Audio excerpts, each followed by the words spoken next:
that work? No, it did. Great. So we're beginning sitting or lying. Whatever you fancy doing. And there are all sorts of reasons why we might choose different positions. It might be that you feel an instinct about where you want to be. Or it could be because of some sort of issue or struggle in your body. So, for example, you might be feeling a bit achy in the lower back and really want to lie down to let go of some of the effort of holding yourself up. Or you might be struggling with vertigo or dizziness and lying down would feel horrible. Or you might just be feeling quite energized and not want to lie on the floor, want to stay upright.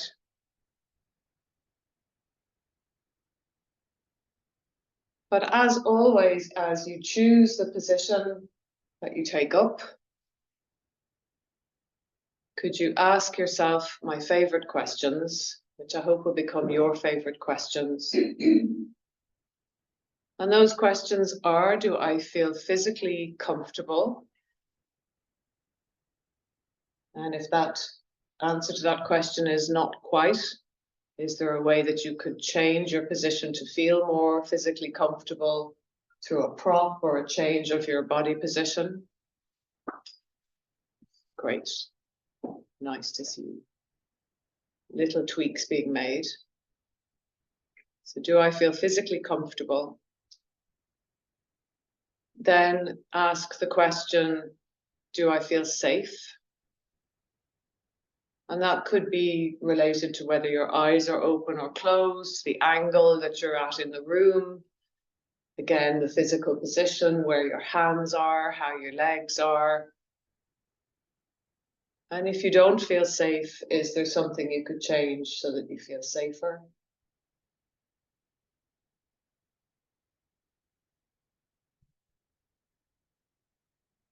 And what might help you to know if you feel safe is the third question. Can I yield? Can I surrender my weight?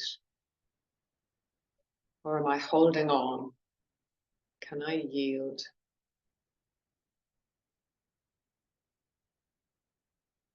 And if you can't, it might be that you need something quite different, like to lie on your side or your belly, or to hug your bolster, or put a blanket on you so you feel a bit more protected. Or maybe it's just a matter of time that the body is a bit too physically tense yet to really relax.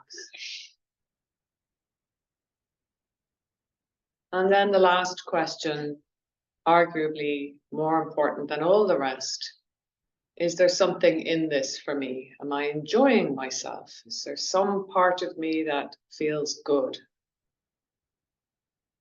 Better than maybe when I'm cooking the dinner or driving the car or sitting at my work desk.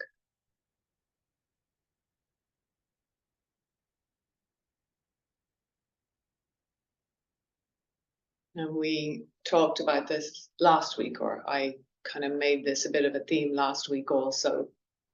Those 4 questions. Do I feel comfortable? Do I feel safe? Can I yield? And is there something in this for me that's enjoyable? Can be asked throughout the entire practice. Physical practice, the breath work, the relaxation practices.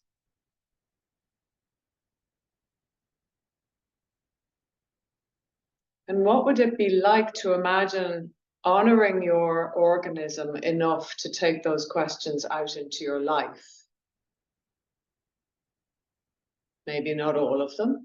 It's not always a time to yield and relax. But certainly, is there anything in this for me? Do I feel physically comfortable? Do I feel safe?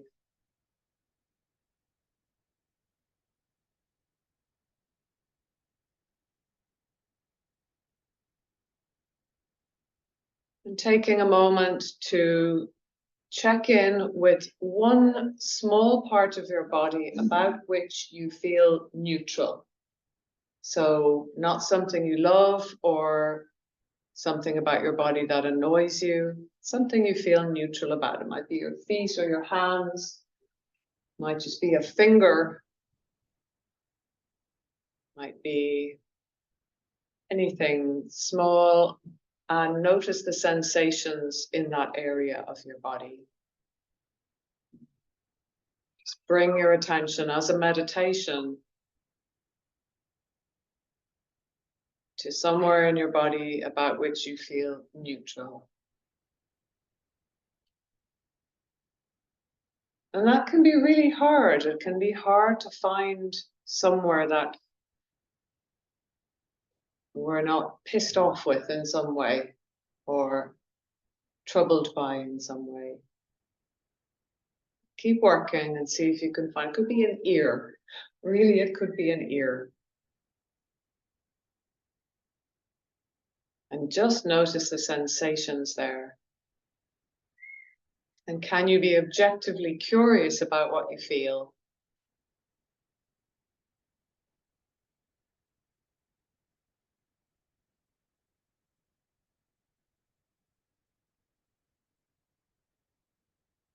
And can you notice if there's anything interesting in the sensations that you're noticing? And depending on the sensations, there might even be some sense of pleasure or something that feels nice.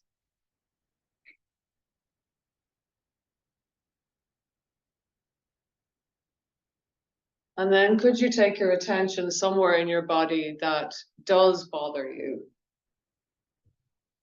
And maybe if you're like me and you have osteoporosis, maybe don't go as far as something that's a major condition, but it could be a shape of part of your body you don't enjoy, or it could be, slightly arthritic hands or some part of your body that you tend to get a bit miffed by. And just bring your attention to that place as objectively as you can and notice the current sensations there.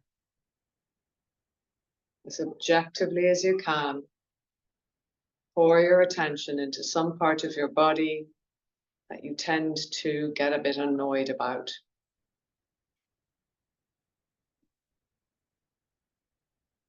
And see if you can notice if there's anything interesting about the sensations there.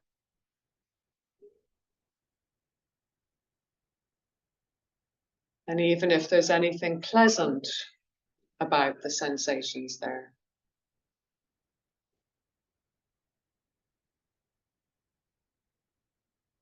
Recognizing the existence of dichotomies, of contradictions, of something and another thing in our existence, in our organisms.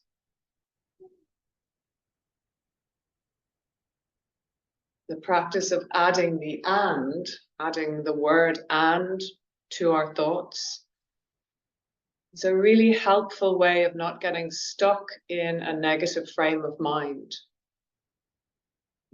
So for example, I might decide to say to myself, I have osteoporosis and I have mobile toes.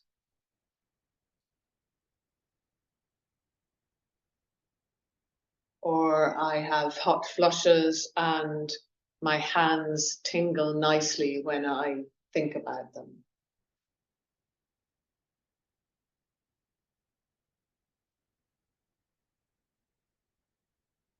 Opening up to the possibility of a variety of experience in the same body, the same life.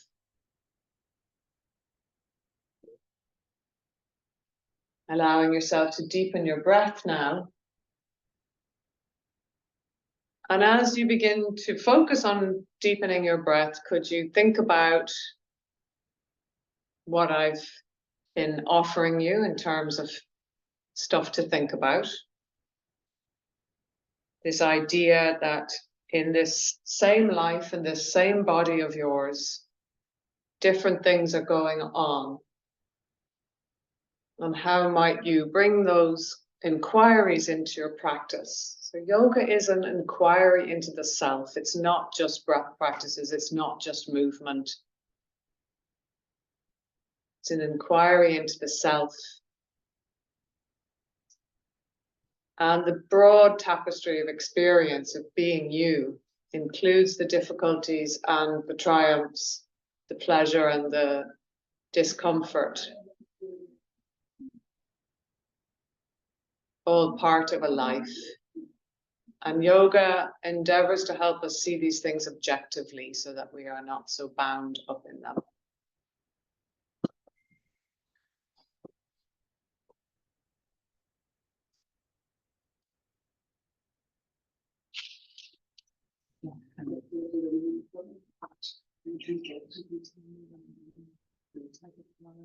Mini clubman. Mini clubman. Somebody got a mini clubman. It's you again. You're blocking fourth one. 2 nights in a row.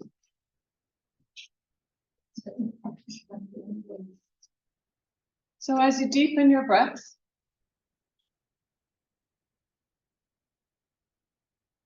you poor sausage. Begin to allow your body to have a little wriggle. And that little wriggle might be related to your breath, or it might be entirely disconnected. And the wriggle could be in a finger, or it could be in your spine, or anywhere in between, the big bits or the little bits of you. See if you can be instinctively led to a physical awakening while staying connected to your breathing and allowing it to lengthen until you feel that you are breathing in for maybe 6 breaths per minute, 5 breaths per minute. So maybe an inhale of 5, an exhale of 5. Might be slower for some of you, an inhale of 6, an exhale of 6. Don't get too caught up in the numbers, but that's just sort of an example. And let the body begin to articulate itself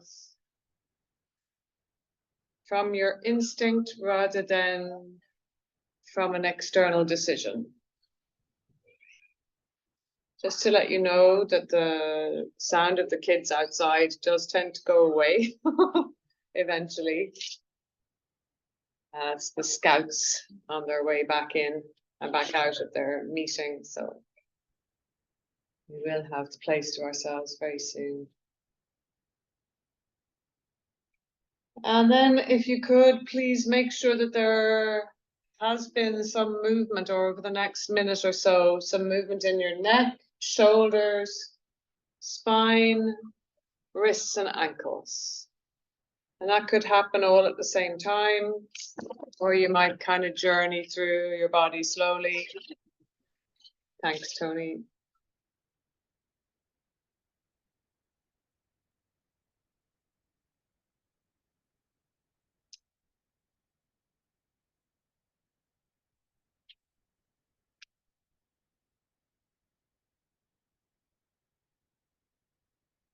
So movement for the head, shoulders, spine, wrists, and ankles in some way.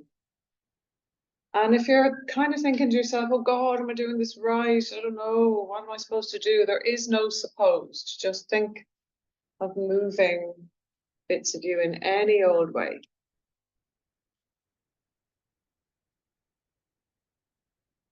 And then if it seems and feels nice for you to do so, make a gesture or physical movement like a Sunday morning yawn stretch that you'd have in bed after a perfect night's sleep when you've nothing else to do. And if a yawn happens, please encourage that yawn as a great support for your nervous system.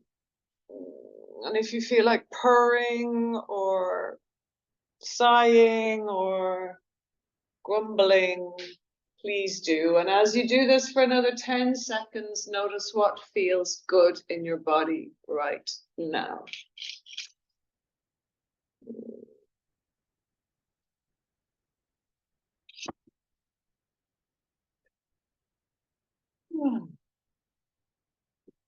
And then let your body come to soft, still rest again. And notice the difference in the sensation now from when you first lay down.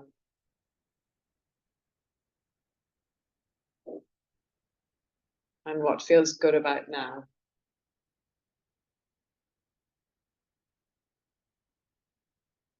And maybe you could decide to yourself, okay, that was pretty quick little movement practice. I can do that at home.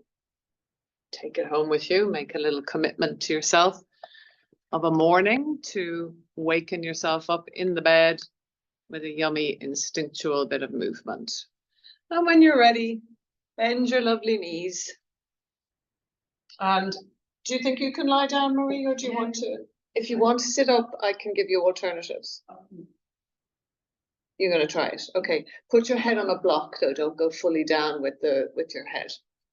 But if it at all makes you vertiginous, then come back up.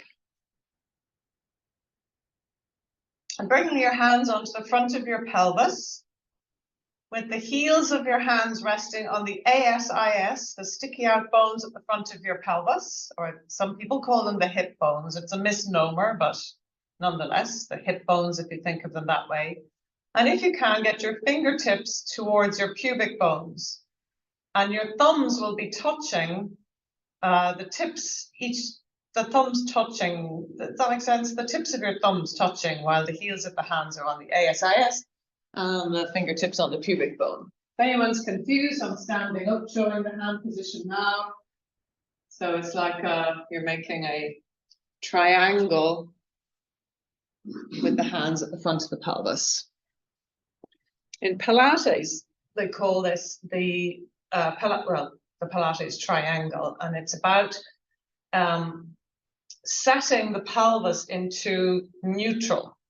And if this triangle that you've made with your hands is parallel to the ceiling, then your pelvis is neutral. But if your triangle is tilted towards your face, i.e. your fingers are higher than your thumbs, then you are flexing the lumbar spine, the lower back, and the pelvis is pushed forwards, and we don't want that. But likewise, if your fingertips are lower than your thumbs, you're going to be in a very high arched position with the tail on the floor, and your lumbar spine is an extension and the pelvis is rocking backwards. So find that middle ground and connect with your breathing again. And I'm going to ask you to try and maintain the pelvis in that level so that the lower back doesn't rock at all. As we inhale into the rib cage,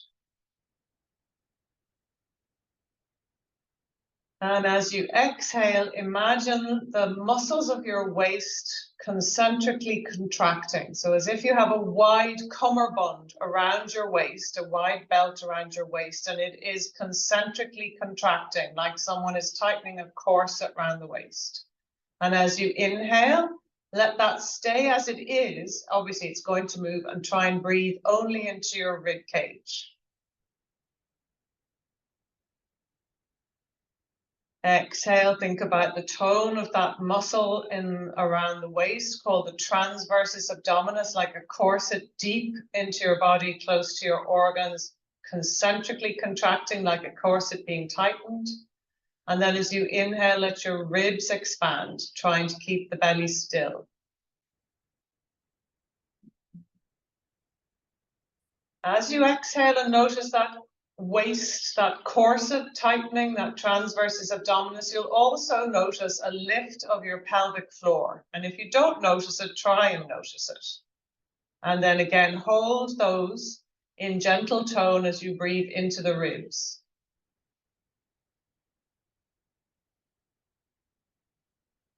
Two more breaths like that, aware of the concentric contraction of the waist and the lift of the pelvic floor. And this tone of the pelvic floor and waist should not be more than about 4 out of 10 of what you're capable of. So it's not restrictive. You'll notice that while I'm doing it, it's not changing my voice. If I was overdoing it, my voice would be a bit constricted. So it's a freedom and a support. In the last exhale, Think of that inward and upward lift of the pelvic floor. For the women in the room, it's like you're picking a tissue out of a tissue box with your vagina. That inward and upward but gentle lift, Mula Bandha. And that tone in the waist is not quite Uddiyana Bandha, but it is related in that it is an engagement of the transversus abdominis, which travels all the way down to the pubic bones. And it is in that lower portion of the transversus abdominis under the navel to the pubic bones that Uddiyana Bandha happens. Let go of that breath practice, and you can leave your hands there or move them, but as you exhale now, do bring the lower back to the floor so that Pilates triangle tilts towards your face, so your pubic bone will be higher than your thumbs. And then as you inhale with control, go the opposite direction, so you're trying to put your tail on the floor, as if you're trying to get the pubic bone to be lower than the thumbs now, and the lower back will arch. As you exhale, we're flattening the lower back, pubic bones higher than the thumbs, and as we inhale, we're arching, thumbs higher than the pubic bones. And once you've got that, you can take the hands away, and I'd like you to be more interested in the muscles of the belly and the lower back than you are in the movement of the pelvis. So I've given you that route into finding the movement with the hands, but you don't need them anymore. Or maybe you do, but you probably don't. Exhaling, we feel that engagement of the pelvic floor and the transversus abdominis and the rectus abdominis, your six pack. And inhaling as you arch, you feel the work of the muscles of the lower back. In that flattening, think of engaging the pelvic floor at about 3 or 4 out of 10 in terms of what muscular engagement is available to you. And keeping a certain degree of that tone as you inhale. And do 2 or 3 more, noticing how that movement is probably traveling up all the way to the base of your skull. The whole spine is involved.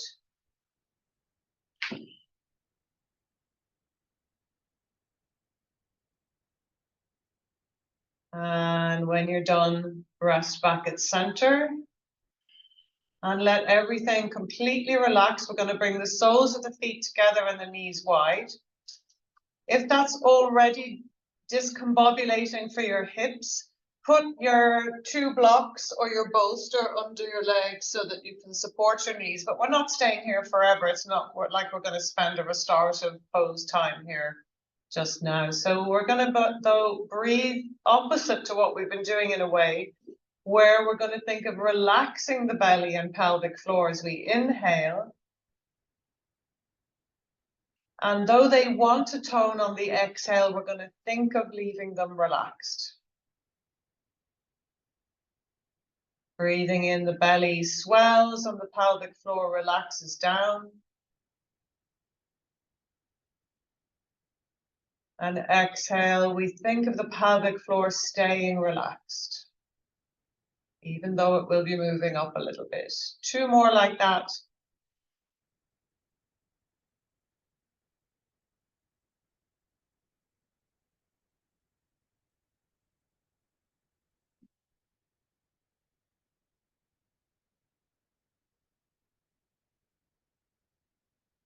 And then when you're ready, roll your knees together, separate your feet as wide as your mat or possibly wider.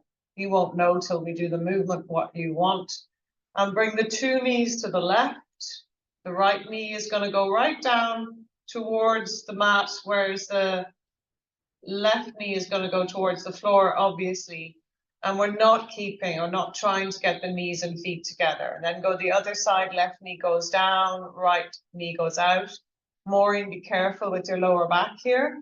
And anyone else, if this hurts the lower back, don't do the wide feet. Bring the feet and knees together and go with symmetrical legs. And for those of you who know the wash rag twist, this is wider feet than the wash rag twist as we go side to side. We're really trying to get into the hip flexors in the front of the hip here. a hello to the hip joints and the muscles of the front of the thigh. This might be nice for you, Therese, for that spasm place. Hope so. Relax the jaw. Relax your face. Neck and shoulders don't need to get involved here. But notice what is getting involved. And just as we did at the beginning, could you notice the sensations as objectively as you can?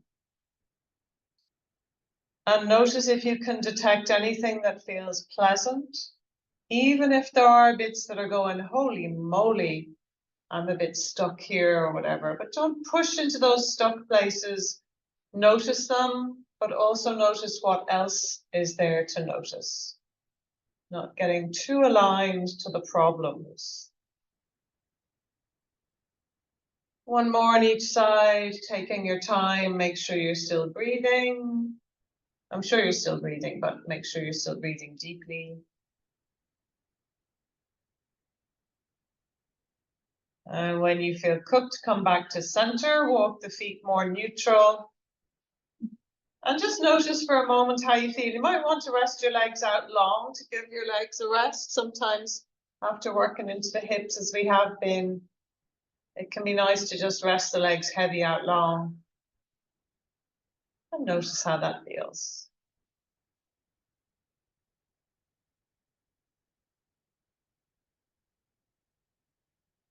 And then when you're ready, bend your long-suffering, fabulous, sturdy, troubled, marvelous knees. And then take one foot and then the other foot off the floor. Hold one knee in each hand with the fingers pointing towards your feet. And as you inhale, let your knees pull away from you without letting go of them. And as you exhale, let your knees drift towards you without pulling them. Inhale, the knees drift away until there's a slight pull on the hands, but don't let go. Exhale, the elbows bend, the knees drift towards you, but you do not pull them. Two more like that, breathing in. This might be lovely for you in one direction, Maureen, but not in the other. So don't do both directions if it feels problematic for a troubled bit of your body right now. Relax the jaw and neck and the forehead. And then when you're ready, bring your feet down, please. And hands by your sides. We're going to just do a very basic few bridges. So we're just going to inhale here. Exhale, engage the muscles of your buttocks and pelvic floor and lift your pelvis up off the floor into a low bridge. And as you inhale, come slowly down, putting the brakes on the way down. Do 3 more of those and you might tune into those muscles I've brought your attention to, the pelvic floor and the transversus abdominis, the muscle around the whole waist that attaches to the pubic bone, under the ribs, all the way around to the spine. Everywhere there isn't any ribs or pelvis, basically, you have transverse abdominis. And that, as you exhale, is concentrically contracting. The pelvic floor is lifting, but also notice the muscles of the lower back as you lift up. And the muscles of the front of the abdomen stopping you dropping down as you come down. 1 or 2 more, depending on how long I rabbited on, because I've lost track. So that we've done 4 in total. More if you want, fewer if you want. And when you've done those, could you roll over onto your right side? I'm going to hope that I can instruct this without you needing to see me. If you do need to, if I notice people are not kind of quite getting the hang of it, I'll go to where you can see me. So you're lying on your right side and you're either resting your elbow, right elbow under your ear, or you can put your hand, not your hand, your head on a block, whatever you fancy. And we're going to take the left leg long, top leg long, the right knee bent, and slide the left leg back behind you as if you're trying to touch the wall behind you, but with a straight leg. That's it. And then slide your left arm on the exact opposite diagonal, forwards and up away from your head. So your hand will be pretty much in line with, on the floor though, Maxine, that, or everybody put the hand on the floor. And the hand, left hand will be reaching in the exact opposite direction to the foot. Now, what I'd love you to notice is, do you feel this as a little stretch for your abdomen, the front of your hip, and the front of your right thigh? Maybe your left armpit, sorry, left thigh. Maybe your left armpit. And don't forget to breathe. And notice that this is a shortening of the muscles of the back body and the lumbar spine as well. And notice the pleasure, I hope.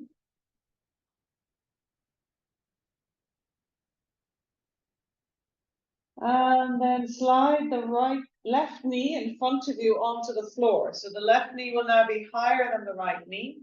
And then drape your left arm out behind you into a twist. You can take the right arm out from under the ear, and your two arms will be draped at about chest height.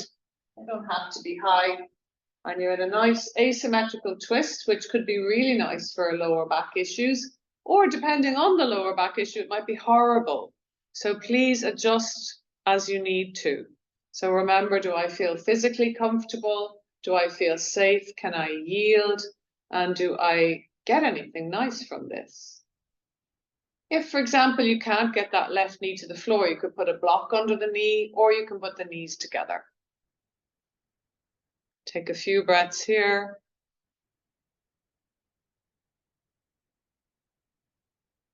And then when you're ready, roll back onto your right side, please. And come all the way up onto your right elbow. So you're like you were sitting up reading a book in front of you.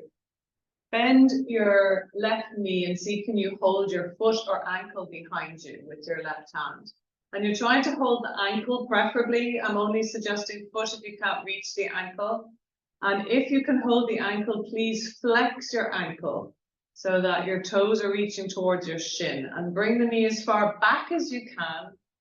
But know that when we come into extension in the back, we need to externally rotate the hip. So let your left knee drift up to the ceiling, higher than your foot. So the foot stays down and the knee, just only slightly though, Catherine. It's just a natural movement of the hip joint that happens when we extend the lumbar spine.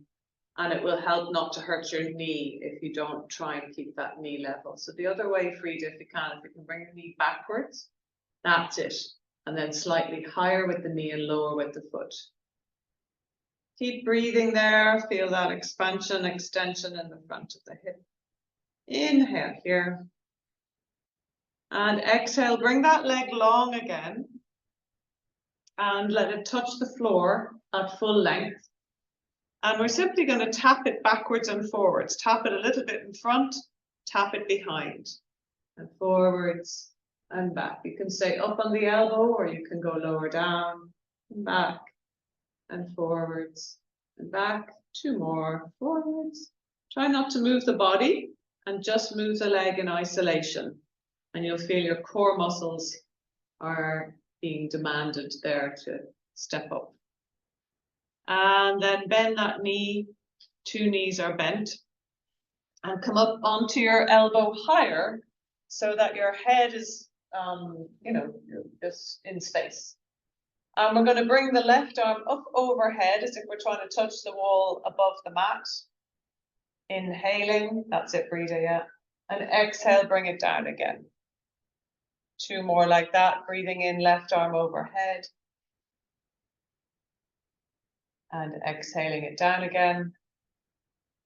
Enjoy the breath and how it makes a little more grace out of the movement. And exhale down. Okay. Bring your left fingertips to the floor in front of you. Inhale here.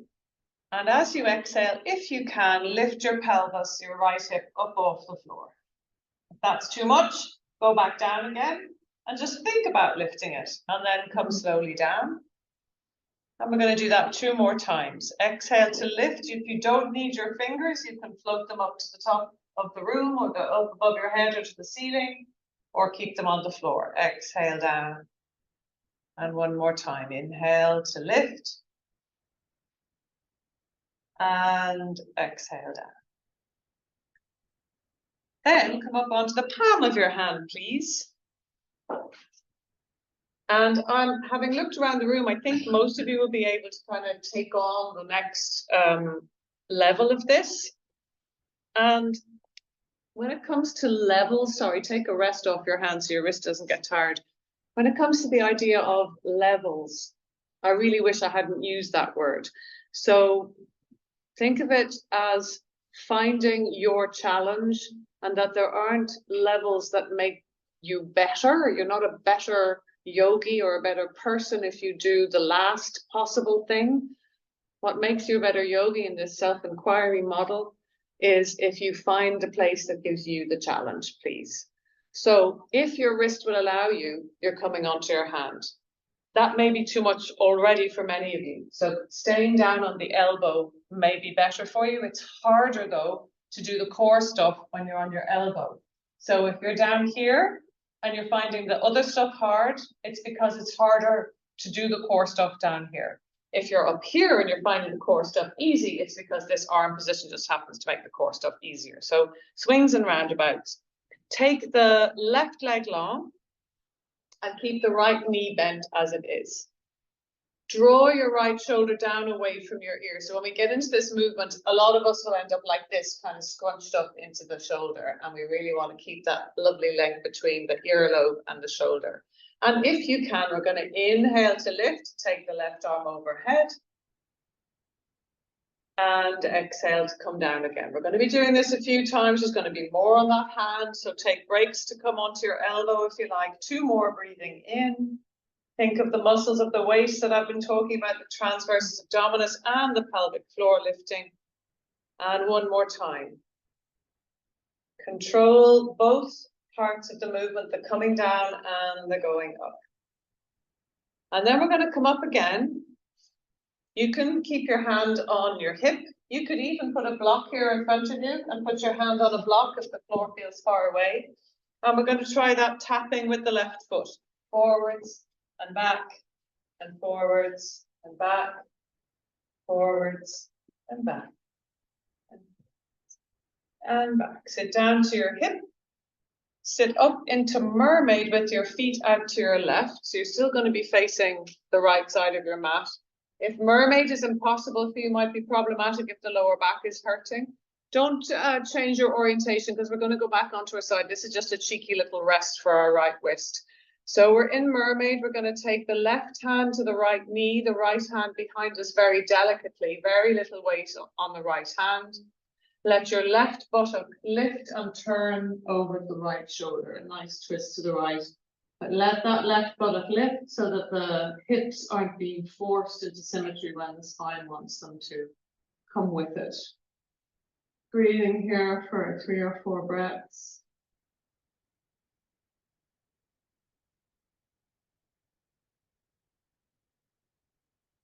And then back to center. 2 more versions of the side planks thingy that we're doing. Come back onto your right hand. This time straighten the right leg and bring your left foot palm. What is that thing? It's not a palm. The sole of the left foot in front of your right leg. That's it. And then bolster yourself for the challenge. Drop the right shoulder and inhale to lift the pelvis arm overhead or up to the ceiling or onto a block in front of you. Breathing. For 5, stay up if you can. 4, 3, think of those muscles of core strength. 2, draw the right shoulder from your ear. 2, 1, and sit down. Take a little rest for your hand. Come back to your mermaid. Another little twist. Let the left buttock lift.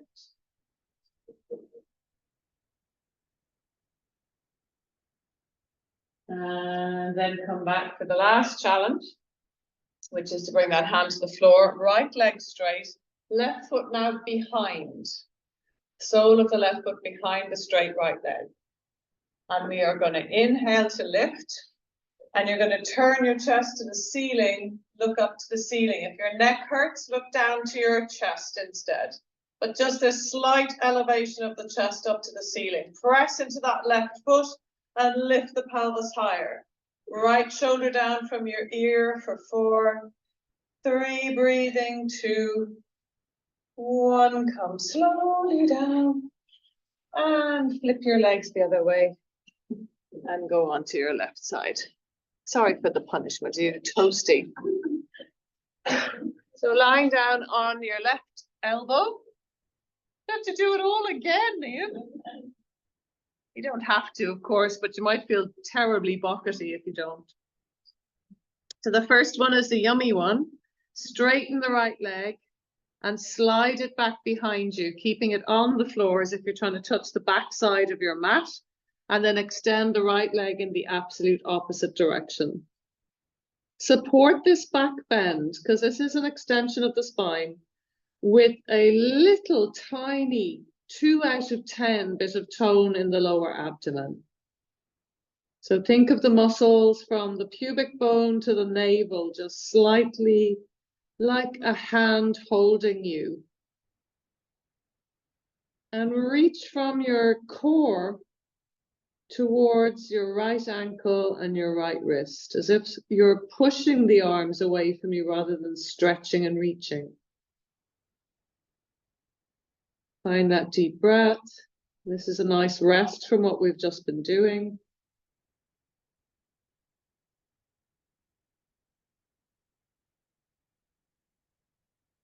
And then sliding your right knee so it rests at least on your left knee, but preferably higher up the floor in front of your navel. That's hard to get the knee down. You can put a block under the right knee. And then open that right arm out behind you, preferably getting the elbow to the floor, preferably getting onto the back of your head. And if you find that your arm is kind of hanging in outer space, maybe put the fingertips on the shoulder instead, so you're not weighting the shoulder with all of that weight of your arm. I don't want you pulling on the shoulder too much on its own.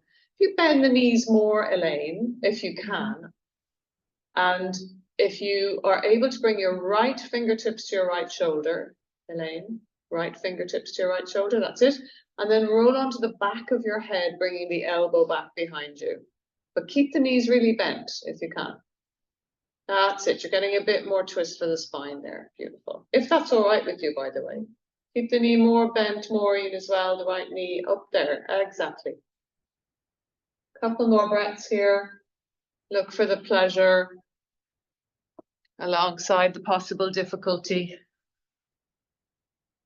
Don't let the difficulty be pain, though. Don't let your body be concerned about what you're asking it to do.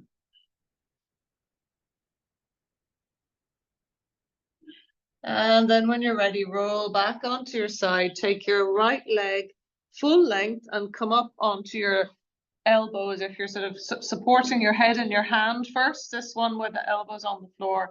And just that little bit higher, like you might sit to read a book in front of you. That's it, yeah. And then we're just going to take that right leg and tap it back and forth, keeping it straight. And just notice that you need a certain degree of core strength so that you're not wobbling the body. So just isolate this movement into the leg so you're not bowing the spine back and forth. Try and reduce that wobble, Catherine. So you're just staying still in the trunk. That's it, exactly. And then when you're ready, let that rest and come up to your elbow with your head off your elbow, off your hand. So you're just supporting the weight of your head on its own. And we're going to inhale to lift the hip and bring the arm overhead. And exhale to come down again. Right knee bent for the moment, Frida and Breda. Frida and Breda, two knees together for this one. And we're inhaling to lift, just bringing it up step by step. And exhaling down. 3 more if you can. Inhale to lift. Feel the side waist muscles. Exhaling down. And if you've had enough, don't do more, but if you can, another 2.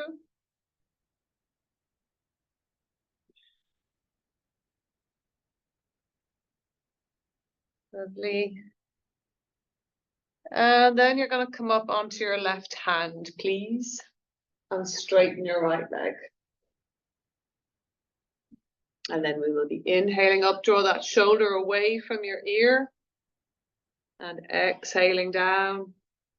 Keep the brakes on the journey down, as well as using your effort to come up. Exhaling down. One more, breathing in. And breathing out, sitting up to mermaid with the feet out to the right. Left hand behind you, lightly, right hand on your right knee. Let the right hand on your left knee. Let the right buttock lift as you turn to the left. Take a few breaths. Try not to be on the palm here of that left hand, or you're not going to give yourself the break that we're looking for.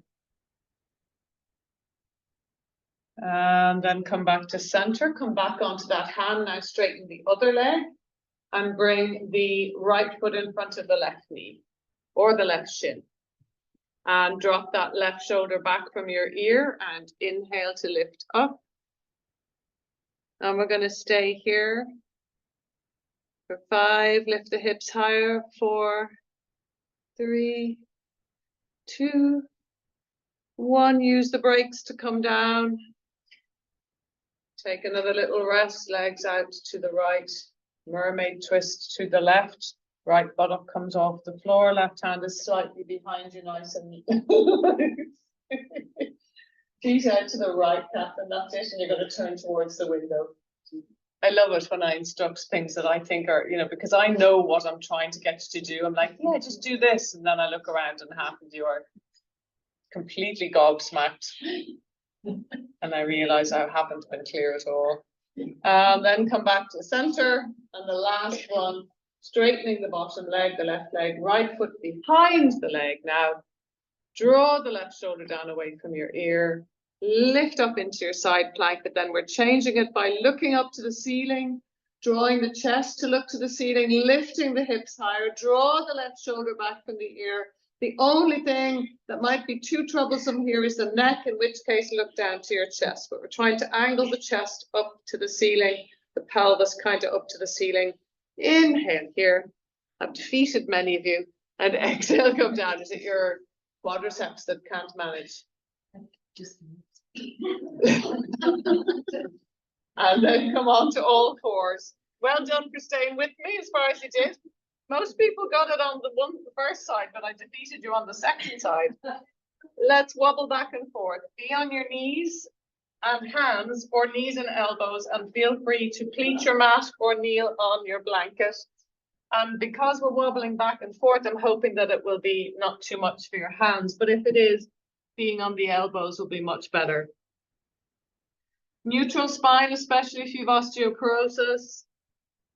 Lifting through the tail a little so that you're reducing the rounding, but the rounding that we want to avoid as much as possible with osteoporosis is more about the upper and middle spine. So things like don't let your head hang here for those of us with low bone density in the spine. Things like not pushing the chest up towards the back or the back towards the ceiling, but rather reaching forward slightly with the chest. 2 or 3 more. Juicing up the shoulders, the knees and hips. Breathing.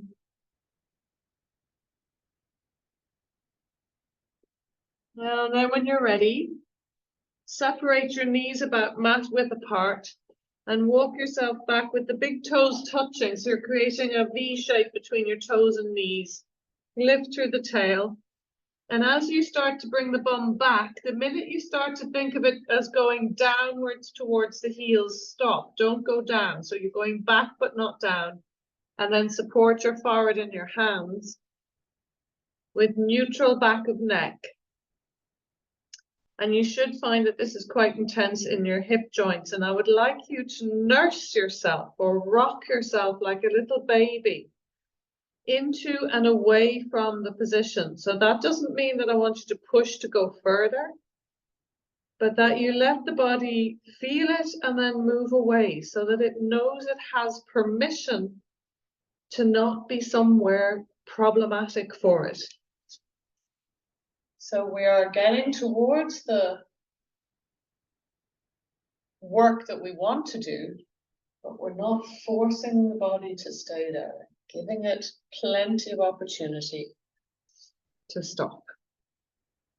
Not just in our heads, but in its actual experience.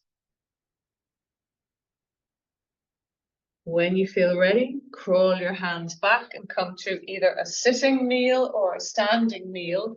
So a sitting kneel obviously means that you are sitting back on your heels, and a standing kneel means that you are kneeling right up as if you are in church. Whichever one works for you, take a moment to breathe. You can have your eyes closed or open. This change of orientation takes a little getting used to by the nervous system. You okay, Marie? Breathing deeply, long and slow. Notice if you're overusing your jaw, your shoulders, or the muscles of your forehead. And notice some bit of you that feels good right now.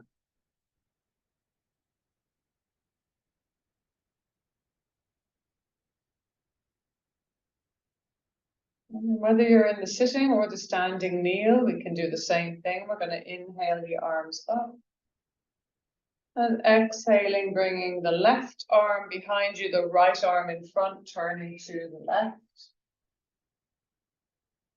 Inhale, we're coming up. So I'm mirroring some of you, but not Therese and Catherine. So don't watch me, maybe Therese and Catherine. Off to the other side. One more on each side, breathing in. Exhale, spaghetti arms, the first side. Inhaling up. And our last spaghetti to the second side. And inhaling up. And exhale, bring your arms out in front of you if that's okay. Those of you who are doing the standing kneel, the movement we're about to do is challenging for the knees and hips. It's for strengthening, but you won't be able necessarily to do the full sit down. So you can go halfway into the position that I'm suggesting. So we're all going to inhale to a standing kneel. And then exhale to a sitting kneel, or as far as you can, depending on your knees and hips. Inhale to a standing kneel. Think of using your buttocks to get you up. And exhale down. Two more. Breathing in. Oh, this got cramped. There you go. And exhaling down. It's horrible. You just have to wait, don't you? And inhaling up. Take your arms down just for comfort in your shoulders. And we're going to do our horrible. Here I am trying to get you to only do things that feel nice. But we're going to do our slightly horrible thing where we kneel back, lean back without arching and without sitting. So you're just leaning back. Oh, and coming back again. Try not to let the pelvis go forward or the head go back in relation to the shoulders. That's it. I know. Freedom, it's bonkers, isn't it? The quads. And two more. Zip up from the pubic bone to the navel. Think transversus abdominis and pelvic floor helping you. And do one more time. I apologize for making you do this. And then come back. Okay, a little challenge to come up to standing for you. It may be completely not what you want to do, but we're going to play with it. Tuck your toes. And some of you might be gluttons enough for punishment to flip over to a squat and then come up to standing when done. And if you can't, just step a foot forward, step another foot forward. Well done. It's the atmosphere up here when you're standing is pretty toasty warm. So if you need to take off a layer, do. And would anybody like me to, sorry if I just adjust my angle here. Would anybody like me to open a window? You're okay? Just open the door maybe, that will get a little draft going on. Just for a short time. Just take a moment to notice what it feels like being here. Does it feel nice? Does it feel horrible? Does it feel weird? Maybe closing your eyes or keeping them open. And again, notice, do I feel physically okay? Am I able to relax? Do I feel safe? And is there anything in this for me? What might I change if this isn't suiting me? Taking that forward. And also our self-inquiry theme this evening of whatever I'm experiencing, I'm also experiencing something else. Whatever my body is managing or sensing, there are also other things going on. Rich tapestry, it is never just one thing. So if you're okay with your eyes closed, a little balance challenge with your feet about hips width apart. If you need your eyes open, please have them open, but we're just going to slightly drunkenly sway in circles. And you'll find that there'll be parts of that circle that are easier than others. And it'll be to do with which foot you have most weight on. It'll be to do with all sorts of symmetries and asymmetries within your brain and the muscles, ligaments, and tendons of your body. Just get interested. Go slow and try to challenge your balance enough that you can feel your body stopping you falling. In these little circles, and then change the direction of the circle. Give yourself that challenge for your vestibular system, brain. And in this instance, you'll probably feel your core and pelvic floor instinctively doing what they need to do to stop you falling. Honor that your body has your back. It does its best at all times to keep you safe. And it has wisdom. Come back to center. And notice if you've been breathing or if you stopped. And try and come back to deep breathing. I completely forgot. Long breaths in and slow breaths out. And then we're going to shake all that off with literal shaking through the whole body. You're trying to shake loose the tissue from your legs, from your thighs, from your buttocks. Shake loose the tissue from your belly. If you have breasts, shake loose the breasts and the finger wings, the flesh of the upper arms. And if you feel willing, shake out some tension through sound on your out breath. Long breath in. Make some more silly noises. And then open your eyes and notice how that's shifted something if it has. And then we'll take a swing. Mind you're not going to hit the wall or each other. And have a big old swing with the arms. Let them go really heavy so they smack your back. And notice that the heel that wants to come off the floor to make this feel sustainable and nice is allowed to come off the floor. Waking up to a different energy for this little section of the class. Willing to brighten and move. And then come back to center. And we'll take a little bounce. If you don't have a vertebral compression fracture currently, and as none of you have told me you have, I don't know. But if you don't have very severe osteoporosis and frailty, or you don't have a vertebral compression fracture, tap your heels so there's impact. This won't help if you have urinary leakage though, and then you might not want to tap. And then if you don't have either of those things, you can jump. Might not be nice for you, Maureen, just go easy with your lower back, or you, Maureen, your dizziness. And then come back to stillness. And notice how you've changed your energy maybe. And we're going to step to the top of our mats. This is where you need either your 2 blocks or your bolster at the top of your mat. The bolster is higher than the blocks and might be useful for you. Use one of these, or these ones, or a bolster, Marie, not the floppy ones. Yeah, you need the brick-shaped blocks or a bolster, something sturdy, just the sitting blocks are too wobbly, you know. And prop them there vertically at the top of your mat. Just checking my shot is okay for you guys in online land. I think it's all right. And we're going to take our right foot between the blocks or to the outside of the bolsters. If you're using a bolster, your foot is outside. Using blocks, it's between. And take the left foot back to a point on the mat that feels quite comfortable, like you could maybe have a chat to somebody. Swap legs there, Breda and Frida and Anita, actually. No, I'm wrong. I don't know why I said that. I beg your pardon, that's really weird. I don't know why I said that at all. Left hip face comes to around to the front, so the hips are both facing front. So yeah, not a ridiculous doing the splits kind of position. And we are going to, you can leave out the arms if you want, by the way, if your arms get tired doing all the arm stuff. Inhaling, bend your right knee, bring the arms up. Exhale, bring the arms back and tip forward over the bent right knee, but keep a good long line between the top of your head and your left heel. So you're not coming down here, you're staying in a long line from the back leg to the top of the head. Keep pressing through the feet and inhale up, right knee stays bent, legs are working strongly into the floor. Exhale to tip forward, but keep connected to the back heel from the top of your head.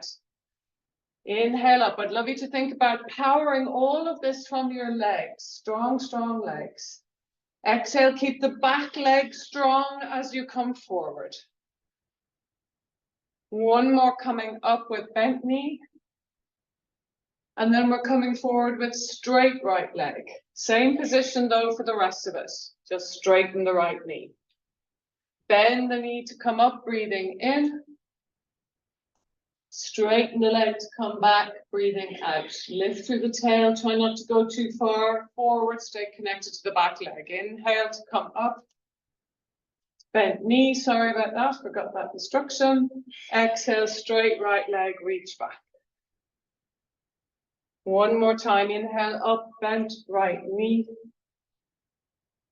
Exhale now, as we come forward, bring your fingertips to your blocks or bolster. Draw the right buttock back and up, and after all that effort in the legs, let's soften the legs by slightly bending the right knee, but almost imperceptibly bending the right knee. Close your eyes if you're comfy, or metaphorically close your eyes, as if you're sort of resting into your center. And then a little bit of scribbling with your tail, as if you've got a pen sticking out of your tail, and you're drawing a teeny tiny scribble on the wall behind you. And you might, as you move, not need that image of drawing on the wall behind you, and allow the soft tissues of your thighs, hips, and buttocks to undulate in kind of random ways that feel pleasurable. Like a random version of what we did when we were in that, when we were on our knees and we had our head on our hands and we were rocking into and away from the stretch. This is like the random version. Let your body feel that it can go towards and away from different sensations. It doesn't have to stay connected to the one thing, the problem solving or the pushing or the fixing. But it can pleasurably play through movement with exploring what it actually loves. Breathing, connecting. When you're kind of getting tired of that, draw your left heel in, so your left toes are pointing more out to the side. If you have bolsters, leave it where it is. If you have blocks, flatten the left block inside your foot and bring the right block on top into an upside down T shape. Left hand to your left hip.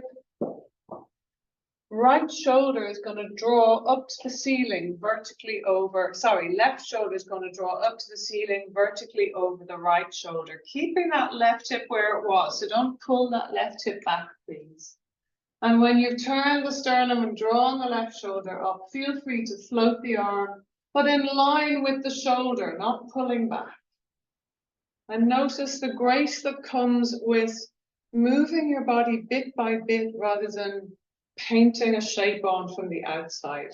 Come up a little higher, Peter, just give your spine like up higher on the right hand, onto the fingertips of the standing hand. Just give your hip more space, yeah. And if you want, you can think of being strong here, like we were in the movement bit of this standing practice, or you might want to be soft and squirmy and undulating. Is it about strong legs for you? Or is it about letting the breath travel through your body in movement? What would you like from this? What would make this more pleasant for you? What's in it for you? 2 more breaths, unless you need to stop sooner, in which case bring your 2 hands back to 2 blocks.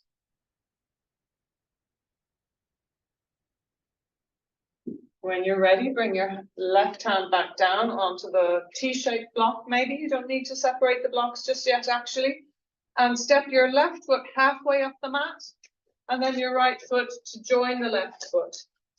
So your blocks are about 2 or 3, maybe 3 feet ahead of you. And come down a little lower, lifting through the tail. You get quite an intense forward fold, but keep neutral spine, especially with osteoporosis. Think of lifting the tail, sternum forward. But when we lift the chest, we tend to lift the chin too much and strain the neck. So give yourself a double chin. Think of the front of your throat moving towards the back of your neck. The front of your throat moving towards the back of your neck to avoid that strain in the back of the neck that we see sometimes. Little movements or no movement at all, lots of breath. Try not to push the knees backwards in a kind of locking fashion, but keep a micro bend in the knees. Look for the pleasure. When you feel ready, bend your knees just to give yourself an easy route. You can fix your blocks now to one either side of the mat. Walk your hands to your hips and come up. And we do that all on the other side. So stepping the left foot either inside the blocks, but closer to the left block, or outside the bolster if you're using the bolster for your prop. Step the right foot back, a reasonable stride, but one that you could sustain, hips facing front. And we're going to bend the left knee and bring the arms up. Strong legs. Think of pushing into the floor. Exhale, keep the knee bent and we'll tip forward, but stay deeply connected to the back heel. You should feel that strongly in your calf. If you come here, the calf won't feel it in the back. I don't want you to rip your calf to shreds, but I want you to really feel that work in the back leg. Inhale up, left knee is staying bent. Left knee is staying bent as we come forwards. Keep weight in the back leg as well as the front. Push through the floor. Inhaling up. This is like about feeling your meaty strength here. In a moment will be more sensual and easy. Feel your strength. I like to imagine I'm lifting up a great big rock or holding the sky up above my head. One more with the bent knee, inhaling. Strength, core, pelvic floor. Inhaling up. Now we'll exhale over a straight leg. Still with strength though, we're not yet going into the softer movement. Stay connected to the back leg. Inhaling up. Feel the strength of your arms as well as your legs. Exhaling down. Feel the strength of the legs. One more like this. Inhaling, bent knee. Exhaling, straight leg. Then bring your hands to your support. And now let go of the strength work. Soften the legs. Lift through the sternum, but bring the chin towards the throat like a double chin, or if this idea of the front of the throat reaching to the back of the neck helps you stay long in the back of the neck. And a little bit of openness across the chest though, so that we're not rounding the upper back a lot. And then this little random soft exploratory movement of the flesh of your thighs, pelvic floor, hips and buttocks. Could you imagine your flesh is like seaweed at the bottom of a very calm ocean that has these drifting currents wafting the seaweed, soft and fluid.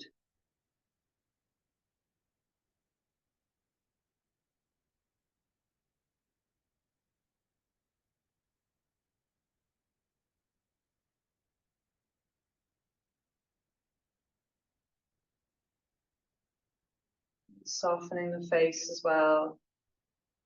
When you feel ready, bend that left knee a little, turn the right toes out of it, take the right hand block flat inside the foot, the left hand block higher up in a T shape, just fingertips on the block. Another way to get into this reverse or this normal Trikonasana is to bring the right fingertips to the right shoulder and then think of turning the elbow to the ceiling. Looking back towards the right armpit, maybe, or looking at the floor, and then undulating, unfurling that arm up like a fern growing in spring. And just feel that this whole thing is like an unfurling from your center. Maybe on your exhale, you might allow yourself to curl slightly into your center, or just to be aware of your navel and connecting to the navel. And as you inhale, imagine everything unfurling again.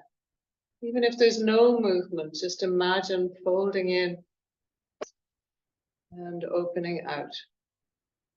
Light on the left hand, so you're not relying too heavily on the arm and shoulder and wrist. Stay as long or as short as you like. Make sure there's something in this for you.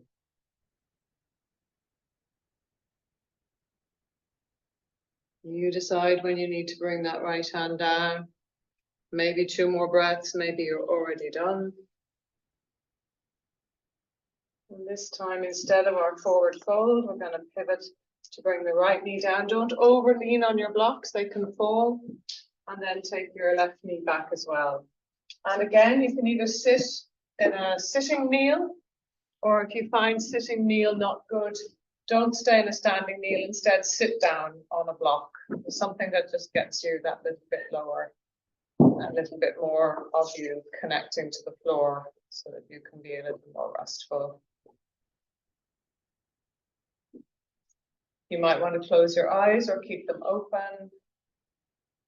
And just notice if there's any bits of you that could melt a little more, even in this upright position. It might just be the forehead or your jaw.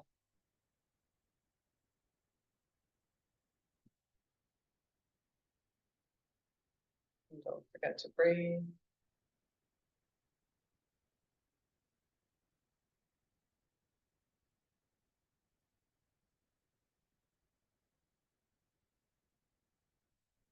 And then when you're ready, could you lie down on your belly, please? You won't be getting warmer, so you might want to get layers on. I'll close the door at this point.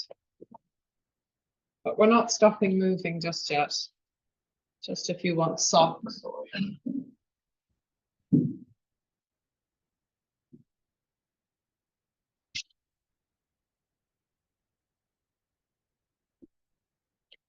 If you don't like lying on your belly, you can skip this part of the practice, or you can do similar stuff on your back.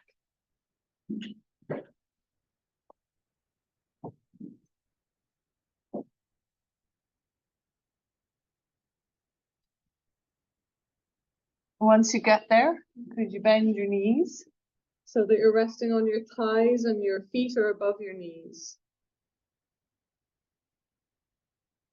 And just let your knees rock side to side.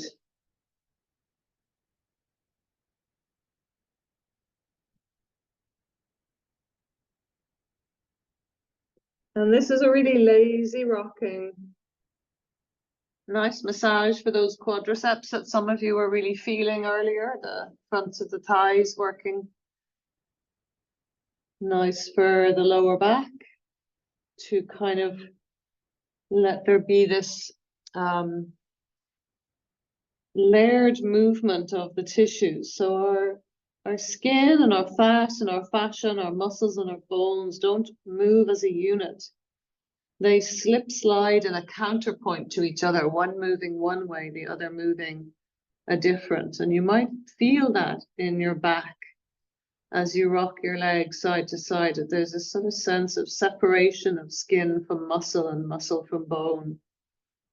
And that's how we stay free of stiffness, or some sources of stiffness are when those layers kind of get stuck to each other and they don't move independently, making that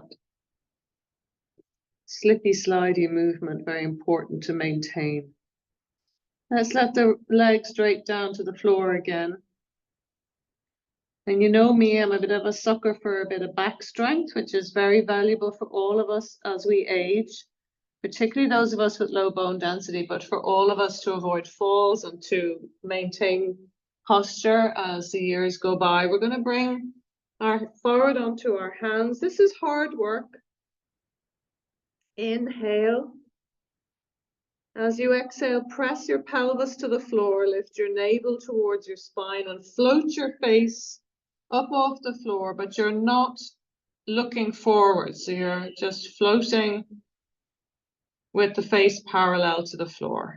Underuse your elbows. And then your next exhale, come down again. So we're going to be exhaling up, inhaling to pause, and exhale to come down. Inhale here. Exhale, press the pelvis down, lift the navel, float your face. Inhale to pause without swelling the belly. So remember, we breathed into the ribs earlier and tried to let the belly not move. And then exhale, come down with control. Inhale here, let everything melt. Exhale, press the pelvis down, navel to spine, float your face, but also if you can, keep your hands stuck to your forehead so your elbows and hands also lift. Inhale when you get to the top, keeping the navel to the spine. And exhale, come down with control. 2 more in whichever version you can manage. Inhale, melt everything. Exhale to rise. Try and look down at your hands rather than forward at all. Beautiful. Holy moly, Catherine, you're strong. Inhale there and exhale down. One more time. Inhale on the floor. Exhale to rise. And inhale down. And rest your head any way you like. And then we could either do the bent knee flop or pizza bum asana, which is flopping your arse side to side. I have to say it again because I've got somebody new in the class.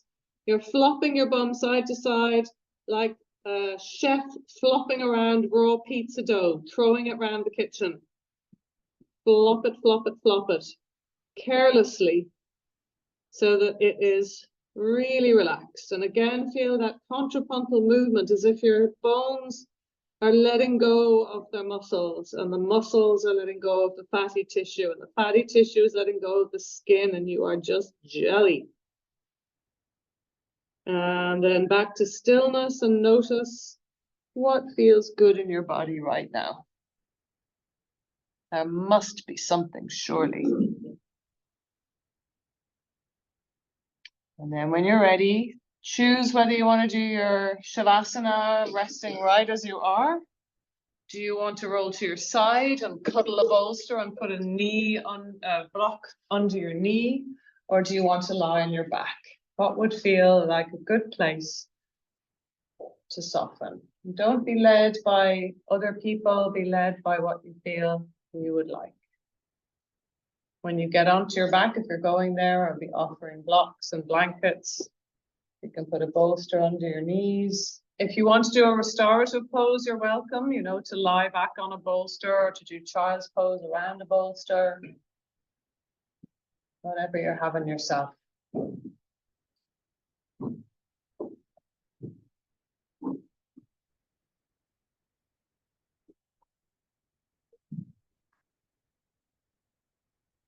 If you're staying resting on your belly, make sure your head is in the position that suits you.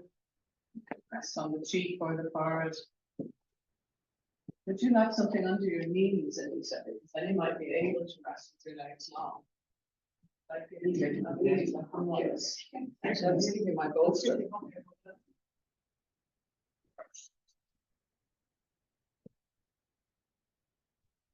Listen to your knees.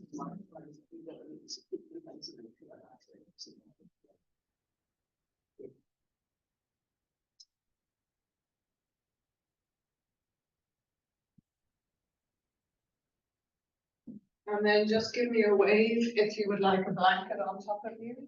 Peter and Helen. Are-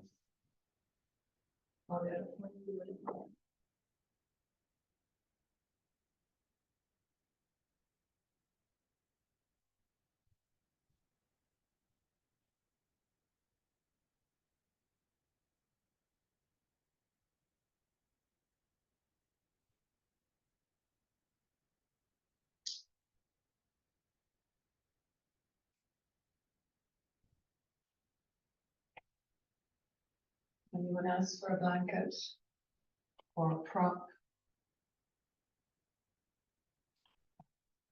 Just allowing yourself to rest your waist again, to yield.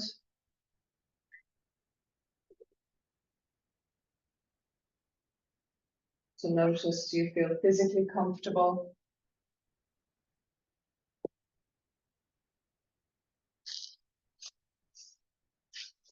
Do you feel safe?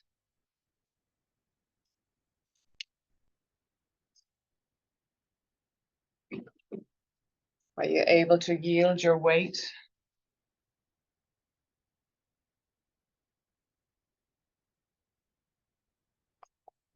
And is there anything in this for you? Is there pleasure here? And how might there be, how might you answer yes to those questions more convincingly? What adjustments would you make?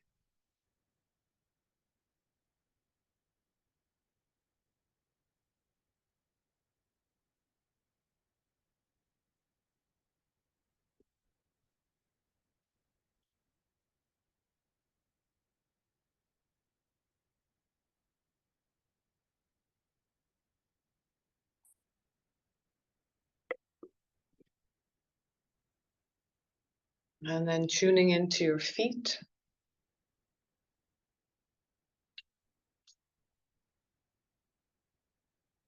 Notice the sensations in your feet.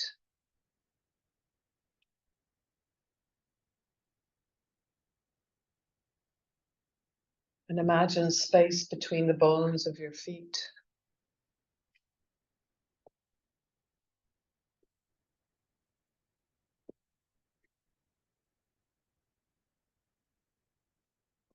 Imagine space between the bones of your ankles.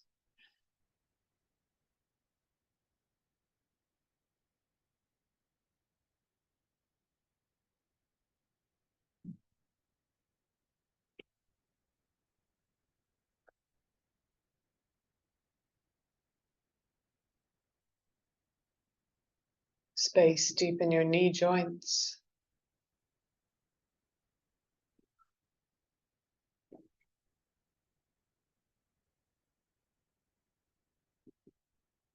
Space deep in your hip joints.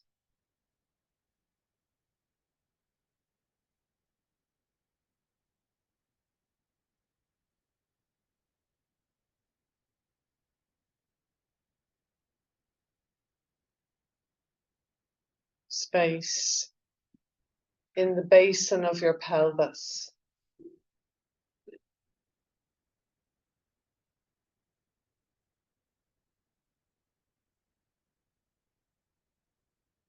Space, if you can tolerate imagining, between your organs, in your belly.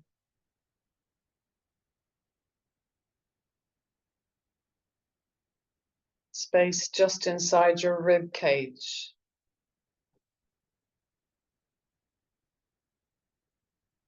Space between the ribs.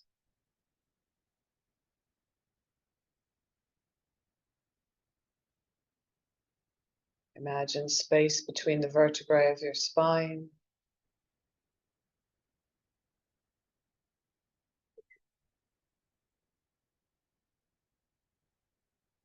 Space deep in your shoulder joints.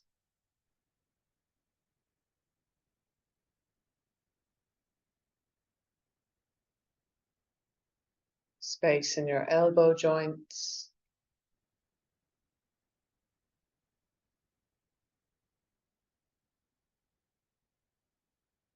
Space between the bones of your hands and fingers.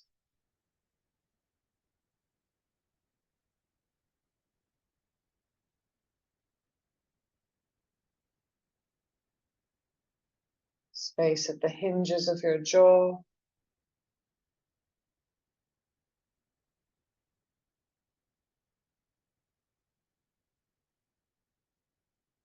Space between your eyebrows.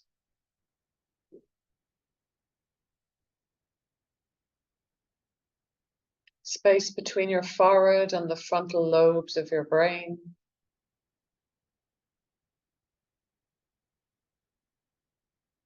And space between your thoughts.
Let your breath come in deeper.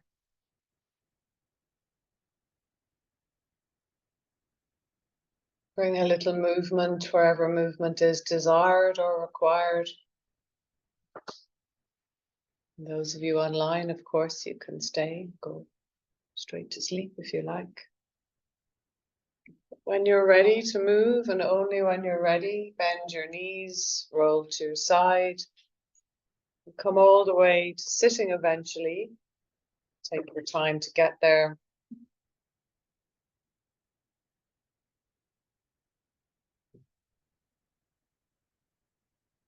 one more time.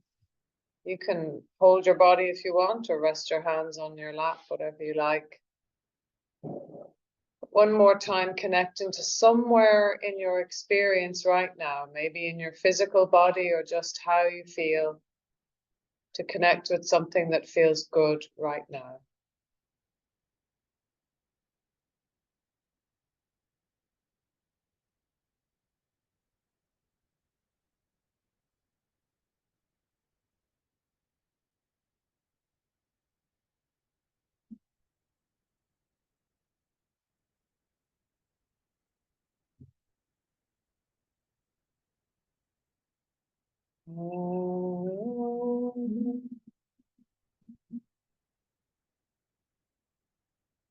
Shanti, Shanti, Shanti.